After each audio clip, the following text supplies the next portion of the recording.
पुण्यामधील मेळाव्यामध्ये उपमुख्यमंत्री अजित पवारांनी पंतप्रधान नरेंद्र मोदींचं कौतुक केलंय।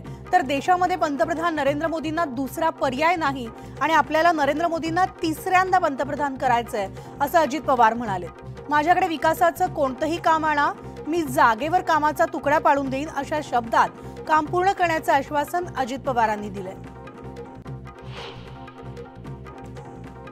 2024 मध्ये अजित पवारांना मुख्यमंत्री करायचं असं निर्धारजनक वक्तव्य मंत्री धनंजय मुंडे यांनी केलंय। तर पुण्यामधील राष्ट्रवादीच्या महामेळाव्यात धनंजय मुंडेंनी हा संकल्प केलाय।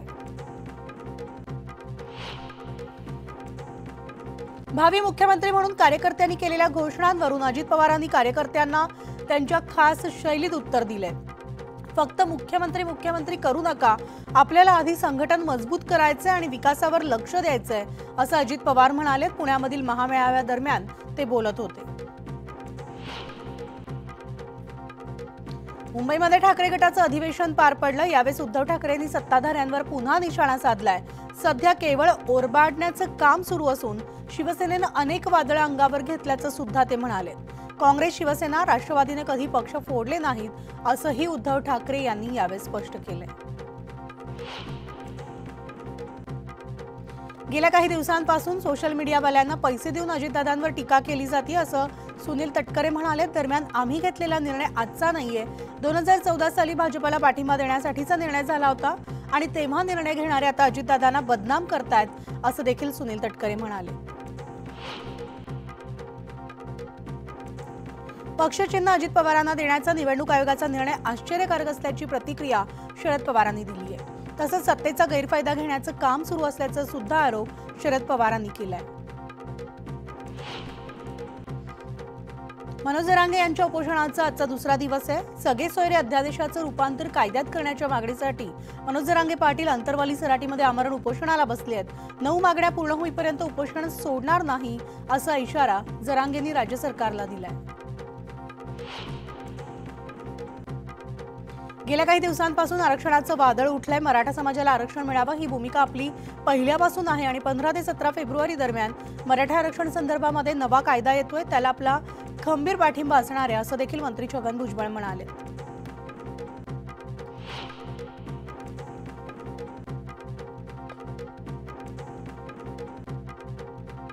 तर मुख्यमंत्री एकनाथ शिंदे यांच्या मलबार हिलमधील आनंदवन बंगल्यावर माथाडी कामगारांचा पक्ष प्रवेश या ठिकाणी पार पडला। मंत्री दीपक केसरकर, गजानन कीर्तीकर आणि किरण पावसकर यांच्या उपस्थितीमध्ये प्रवेश सोहळा झाला आणि मनसेचे माथाडी कामगार सरचिटणीस महेंद्र जाधव यांच्यासह तब्बल 35,000 माथाडी कामगारांनी शिवसेनेमध्ये प्रवेश केलाय।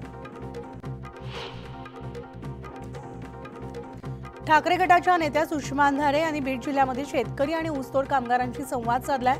यावेळी त्यांनी नेते मंडळींवर टीका देखील केली आहे। बीडमधील नेते ऊसतोड कामगारांच्या जीवावर राजकारण करतायत। महामंडळाच्या माध्यमातून कुठल्याही योजना राबवल्या जात नसल्याचा आरोप अंधारे यांनी केलाय। उपराष्ट्रपती जगदीप धनखड यांच्यासह राज्यपाल रमेश बैस गोंदिया दौऱ्यावर आहेत। तर शासकीय वैद्यकीय महाविद्यालयाच्या भूमिपूजनाच्या कार्यक्रमाला त्यांनी उपस्थिती लावली।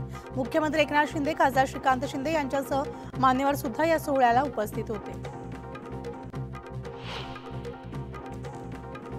प्रत्येक जिल्ह्यामध्ये एक मेडिकल कॉलेज ही शिंदे सरकारची भूमिका आहे असं मुख्यमंत्री एकनाथ शिंदे म्हणाले। दरम्यान राज्यात 700 ठिकाणी बाळासाहेब ठाकरे आपला दवाखाना सुरू करण्यात येणार असल्याची घोषणा मुख्यमंत्र्यांनी केली आहे। तसंच गरीब रुग्णांवर उपचार करण्यासाठी मुख्यमंत्री सहायता निधीतून 181 कोटी रुपये दिल्याचं सुद्धा मुख्यमंत्री एकनाथ शिंदे यांनी सांगितलंय। लोकसभा निवडणुकीच्या तोंडावर हंसराज अहिरांना शेतकऱ्यांच्या रोषाचा सामना करावा लागलाय। यवतमाळमध्ये कापूस आणि सोयाबीनच्या भावावरून शेतकऱ्यांनी नाराजी व्यक्त केली आहे। दरम्यान मोदी सरकारकडून शेतकऱ्यांच्या अपेक्षा पूर्ण होतील असंही आश्वासन अहिर यांनी दिलंय। राम शिंदेंमध्ये लोकसभा निवडणूक लढवण्याचं धाडस नाहीये, ते मंत्री राधाकृष्ण विखे पाटलांची हातमिळवणी करून काहीतरी पदरात पाडून घेतील अशी टीका रोहित पवारांनी केली आहे। रोहित पवारांनी राम शिंदेंना लोकसभा निवडणूक लढवण्याचं चॅलेंज दिलंय। तर बारामतीमध्ये बोलणारे अजित पवार बदललेत आणि ते पूर्वीसारखे राहिलेले नाहीत अशी टीका रोहित पवार यांनी केली आहे। देशाचे गृहमंत्री अमित शहा छत्रपती संभाजीनगरच्या दौऱ्यावर येणार आहेत। 15 फेब्रुवारीला अमित शहांची भव्य सभा तिथं होणार असून संभाजीनगरच्या सांस्कृतिक मैदानावर ही जंगी सभा पार पडणार आहे। तर लोकसभा निवडणुकीच्या पार्श्वभूमीवर अमित शहा यांचा हा दौरा महत्त्वाचा मानला जातोय। आळंदीमध्ये स्वामी गोविंदगिरी महाराजांच्या 75व्या वाढदिवसानिमित्तानं गीता भक्ती अमृत महोत्सवाचं आयोजन करण्यात आलं। तर या कार्यक्रमाला उपमुख्यमंत्री देवेंद्र फडणवीस यांनी उपस्थिती सुद्धा लावली। यावेळी त्यांनी महोत्सवाला आलेल्या संतांचे आभार मानले। तसेच रामलल्लानंतर आता श्रीकृष्णाची प्राणप्रतिष्ठापना होईपर्यंत आपल्याला विराम नाही असं वक्तव्य फडणवीसांनी केलंय।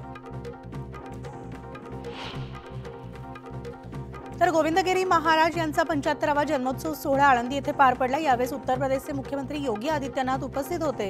यावेळी योगींनी बोलताना शिवाजी महाराजांची स्तुती केली आहे। एका संग्रहालयाचं उद्घाटन करण्यात येत होतं, त्याला मुघल संग्रहालय असं नाव देण्यात येणार होतं, मात्र त्यांचं नाव बदलून छत्रपती शिवाजी महाराज हे नाव केल्याचं योगींनी सांगितलंय। लोकसभा उमेदवारीवरून नाराज असलेले आणि गेल्या 11 दिवसांपासून अज्ञातवासात असलेले संभाजीराजे वाढदिवसाच्या निमित्तानं कोल्हापुरात आलेत। तर छत्रपती संभाजीराजे यांनी अंबाबाईचं दर्शन घेत मोठं शक्ती प्रदर्शन केलंय।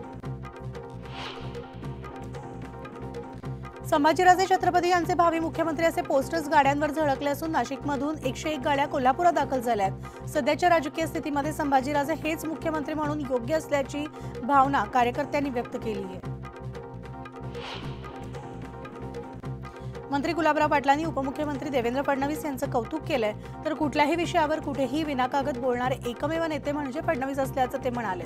डोक्यामध्ये 15 ते 20 कॉम्प्युटर्सची क्षमता असलेला व्यक्ती आपल्याला दिल्याबद्दल परमेश्वराला धन्यवाद केले पाहिजे असंही गुलाबराव पाटील म्हणाले। भाजपच्या वतीनं आता गाव चलो अभियान राबवलं जाते। खासदार सुजय विखेंच्या माध्यमातून अहमदनगरमधील वाकळी येथे गाव चलो अभियानाचा शुभारंभ झाला। तर या अभियानांतर्गत मोदी सरकारच्या योजना जनतेपर्यंत पोहोचवल्या जाणार आहेत। रत्नागिरीमधल्या खेडमधील माजी आमदार संजय कदम यांच्यावर गुन्हा दाखल झाला। अवैधरित्या सुरू असलेल्या जुगार अड्ड्यावर कारवाई करताना कारवाईमध्ये अटकाव करत पोलिसांशी हुज्जत घातल्याप्रकरणी खेड पोलीस ठाण्यामध्ये गुन्हा नोंदवण्यात आलाय। शहापूरमध्ये शरद पवार गटाचे भिवंडी लोकसभा प्रभारी सुरेश म्हात्रे यांच्या अध्यक्षतेत निषेध सभा झाली आहे। यावेळी निवडणूक आयोगाचा पक्ष आणि चिन्हाबाबतच्या निकालाचा काळ्या फिती लावून निषेध करण्यात आलाय। यवतमाळच्या बाबुळगाव तालुक्याला गारपिटीचा तडाखा बसलाय। गारपिटीमुळे तूर आणि गहू या पिकाचं मोठं नुकसान झाल्यानं शेतकरी हवालदिल झालेत। तर शेतकऱ्यांकडून आता मदतीची मागणी जोर धरू लागली आहे। आमदार अशोक उईके यांनी बाबुळगावात गारपिटीमुळे झालेल्या नुकसानग्रस्त भागाची पाहणी केली। नुकसानग्रस्त भागाचे तात्काळ पंचनामे करा असे आदेश आमदार उईके यांनी अधिकाऱ्यांना दिले। मावळमधील रामभक्त अयोध्येला निघालेत। तर लोणावळा स्टेशनवरून रवींद्र भेगडे 307 रामभक्तांना घेऊन अयोध्येकडे रवाना झालेत। अयोध्येला रवाना होण्यापूर्वी रेल्वे स्टेशनवर श्री रामलल्लाच्या प्रतिमेचं पूजन आणि आरती करण्यात आली। जुन्नरमध्ये पुन्हा एकदा बिबट्याचा वावर पाहायला मिळतो। दरम्यान मांजरवाडीमध्ये पाळीव प्राण्यांवर हल्ला करणाऱ्या बिबट्याला जेरबंद करण्यात आलंय आणि या बिबट्याची रवानगी माणिकडोह निवारण केंद्रात करण्यात आली आहे। वाशिम शहरामध्ये 5 दिवसीय वत्सुगलम कृषी महोत्सवाचं आयोजन करण्यात आलं। या कृषी महोत्सवाची माहिती शेतकरी आणि नागरिकांना व्हावी यासाठी मुख्य मार्गांनी बाईक रॅली काढण्यात आली। जिल्ह्यामधील कृषी अधिकारी कर्मचाऱ्यांनी बाईक रॅलीमध्ये सहभाग नोंदवला। हिंगोली जिल्ह्यामध्ये आरोग्य विभागांतर्गत ग्रामीण भागामध्ये जवळपास 189 अशी महत्त्वाची पदं रिक्त आहेत आणि त्यामुळे आता काही प्राथमिक आरोग्य केंद्रांतर्गत याचा परिणाम रुग्ण सेवेवर होत असल्याची बाब समोर आली आहे। कुरिअर सर्व्हिसचे पैसे घेऊन जाणाऱ्या एका व्यक्तीवर पाळत ठेवून चोरट्यांनी ट्रॅव्हल्समधून 60 लाख रुपये असलेली बॅग पळवली आहे। तर चोरीची ही संपूर्ण घटना सीसीटीव्ही कॅमेऱ्यात कैद झाली। अकोल्याहून मुंबईकडे रोकड घेऊन जाणारे प्रमोद सिंग परमार यांच्या तक्रारीनंतर अज्ञात चोरट्याविरोधात गुन्हा नोंदवण्यात आलाय।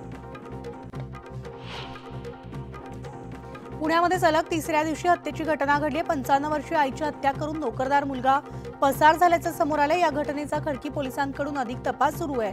पुण्यामध्ये सलग हत्येच्या घटना घडत असल्यानं एकच खळबळ उडाली आहे। बोईसरमधील MIDC परिसरामधील कारखान्यामध्ये वायुगळती झाल्यामुळे खळबळ माजली आहे। तर वायुगळतीमुळे परिसरात धुराचं साम्राज्य पसरल्यानं नागरिकांमध्ये भीतीचं वातावरण निर्माण झालंय।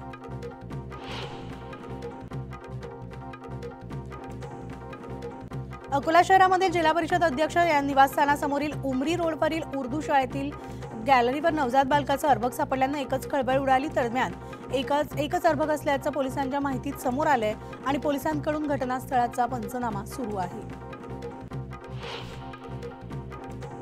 तर उल्हासनगरच्या हिल लाईन पोलीस स्थानकामध्ये या पोलीस स्थानकामध्ये भाजपचे आमदार गणपत गायकवाड यांनी शिवसेनेच्या महेश गायकवाडांवर गोळीबार केला होता. या गोळीबाराप्रकरणी रणजित यादवला अटक करण्यात आली आहे. नागपूर जिल्ह्यात गेल्या 48 तासात तिघांची हत्या करण्यात आली असून गेल्या आठवड्याभरामध्ये तब्बल 7 जणांची हत्या झाली आहे. नंदनवन पोलीस स्थानकाच्या हद्दीमध्ये उधार पैसे घेत नसल्याच्या कारणावरूनच 28 वर्षीय निराशंकर भोयर याची हत्या करण्यात आली आहे. सायबर गुन्ह्यामधील आरोपी मार्शल लुईस लिलाकर हा ससून रुग्णालयातून पळालाय. मेडिकलसाठी आणलं असताना पोलिसांच्या हातून आरोपी निसटला आणि बर्नगार्डन पोलीस ठाण्यामध्ये गुन्हा दाखल झालाय. तर पोलिसांकडून आरोपीचा शोध सुरू आहे. मनमाडच्या नगरचौकी भागामध्ये घराला आग लागल्यामुळे खळबळ माजते. या आगीमध्ये संसार उपयोगी वस्तू जळून खाक झाल्यात. आगीचं कारण मात्र अद्याप अस्पष्ट आहे. शिर्डीमधील प्रतिष्ठेची आणि कोट्यावधींची उलाढाल असलेल्या साई संस्थान सोसायटीची निवडणूक आज पार पडते. 17 जागांसाठी या ठिकाणी 53 उमेदवार निवडणुकीच्या रिंगणात उभे असून मतदानानंतर संध्याकाळी 5 वाजता मतमोजणीला सुरुवातही होणार आहे. छत्रपती संभाजीनगरमध्ये बेकायदा होर्डिंगचा प्रश्न ऐरणीवर आलाय. शहरामधील मुख्य रस्त्यांवर होर्डिंग्ज लावण्यास परवानगी न देण्याचा निर्णय महापालिकेनं घेतलाय. तर बेकायदा होर्डिंग्जवर पोलिसांनी स्वतःहून कारवाई करावी असे निर्देश पालिकेनं दिलेत. नागपूर ते अयोध्याधाम स्पेशल ट्रेन आज सोडण्यात आलेली असून भाजपचे प्रदेशाध्यक्ष चंद्रशेखर बावनकुळे यांनी अयोध्याधाम स्पेशल ट्रेनला हिरवा झेंडा दाखवलाय. तर आज सकाळी नागपूर रेल्वे स्थानकावरून निघालेली ही ट्रेन उद्या अयोध्येमध्ये दाखल होणार आहे. मुंबई हायकोर्टाच्या वैयक्तिक सहाय्यक पदाच्या परीक्षेची प्रश्नपत्रिका फुटल्यामुळे खळबळ उडाली आहे. तर छत्रपती संभाजीनगरमधील हा प्रकार समोर आलाय. दरम्यान पेपरफुटी प्रकरणी सायबर पोलीस ठाण्यामध्ये गुन्हा नोंदवण्यात आलाय.